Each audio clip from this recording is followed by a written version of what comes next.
My first time getting put under investigation. Well, first things first, I know it's been a minute since I've posted anything, so I appreciate anybody who is hanging in there, and if they see this, they click on it and want to listen to my story. If not, I don't blame you. I know it's been a minute, and I try to stay consistent, but sometimes it just gets to the point where I just don't feel like putting anything up. So, it is what it is, but I'm back, so without further ado, thank you if you're here, whether it's your first time or you're returning. I appreciate you. And yeah, I'm just going to get straight into the story. If you could subscribe, I would appreciate it. And yeah, so this is going to take place all the way back when I was in the 7th grade. Okay, so in middle school, I didn't have a lot of friends.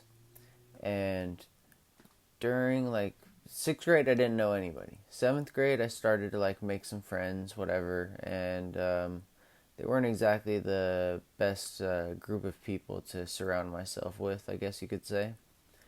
And so there was a period of time where we had a computer lab. And this should definitely throw it back for some people. We had to bring a floppy disk to school, like a legitimate like floppy disk, and that's how they were like teaching us how to like type or something like that.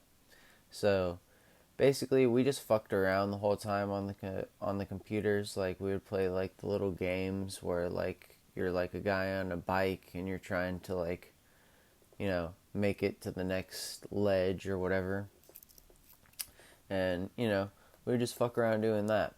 So then comes this day where there was a kid that I don't know how, but I kind of overlapped him, even though he was more known. Like, I didn't know anybody when I came to this school, but there was this kid that he just really desperately like wanted approval from everybody. So people would like make him do like stunts and like kind of like shit that like you'd probably get in trouble doing. Like, we brought him to Not Scary Farm with us one time, and we got him to blow cigarette smoke in the clowns' faces, and he ended up getting like kicked out. So he was just that kind of dude.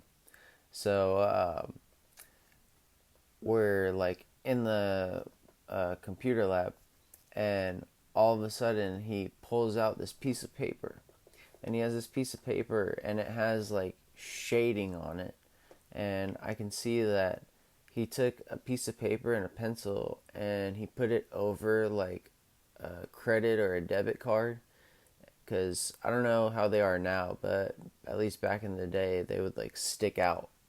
So if you put a piece of paper over it and just sketched over it, like the numbers would pop out. So he shows up and he's like, "Yeah, man, he had some sketchy story for it and said like some lady dropped it and like he was able. It didn't sound believable at all." So everybody was like scared and like they didn't want to like do anything about it. And me being like the dumbass kid that I am, was, um, I was like, "Fuck it, I'll do it." So a lot of times what we would do in that class is like, this is especially in the skateboarding days, we'd go on like different websites and we'd look up like boards, shoes, like anything you could possibly imagine, like skateboard, accessory wise.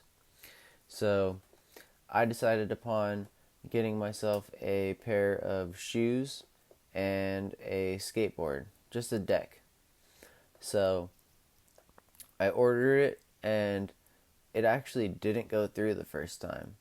And what my acquaintance didn't know is that you need the CVV or CVC number on the back, the security code. So he actually went, I don't know how he had such good access to this card, but he actually like left school and came back the next day and he had the numbers. So um, I did the same thing again, and I put the numbers in, and it said that the order went through. So I was like, shit, cool. And to be honest, I completely forgot about it. Like, it wasn't something that I was like thinking about super hard. So, fast forward to like, I don't know, a month later, something like that, a month and a half later. And I'm at my house, and thank God that my mom was outside doing something in like the front yard or whatever, and a UPS truck pulls up to my house. And they pull up to my house and they have this like box, and like at first I'm kind of confused, and then all of a sudden it hits me and I'm like, oh shit.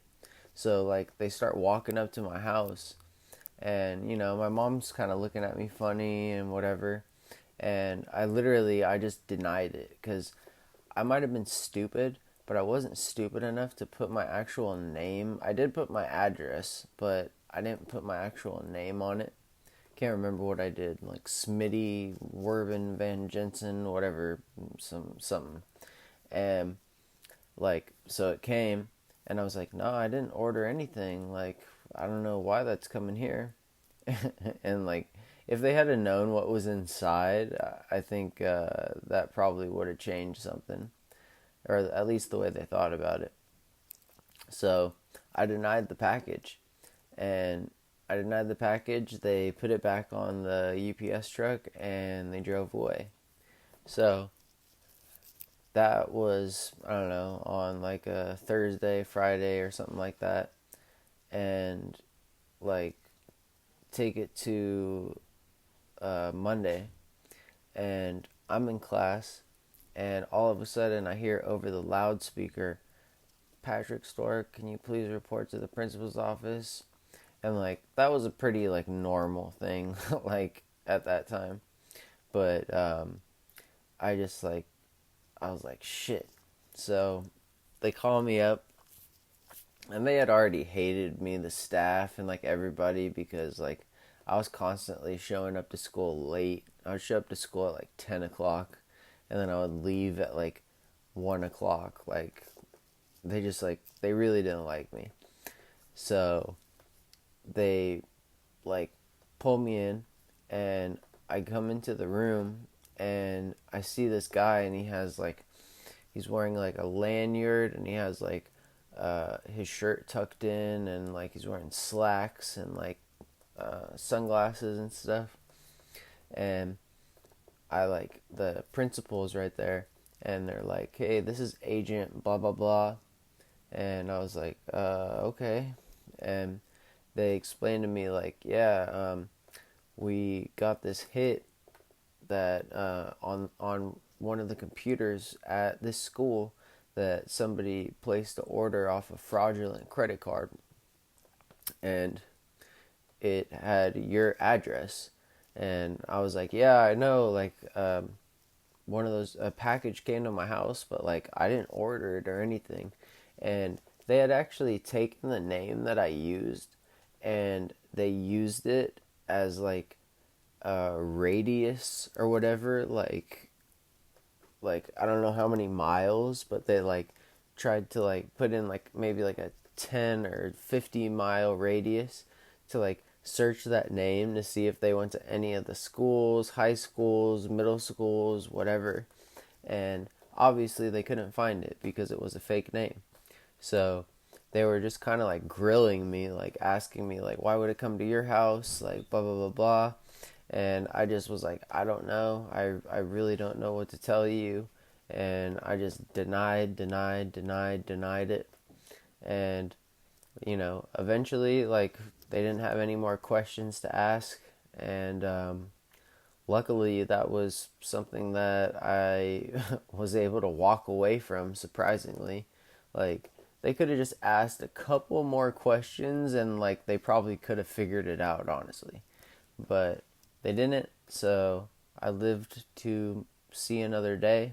I didn't get the shoes and the skateboard, but all things considered, I would rather have my freedom and not have to deal with all that drama bullshit than having to deal with it and having a skateboard and some shoes. So anyways, that's my story. I hope you guys liked it. Peace.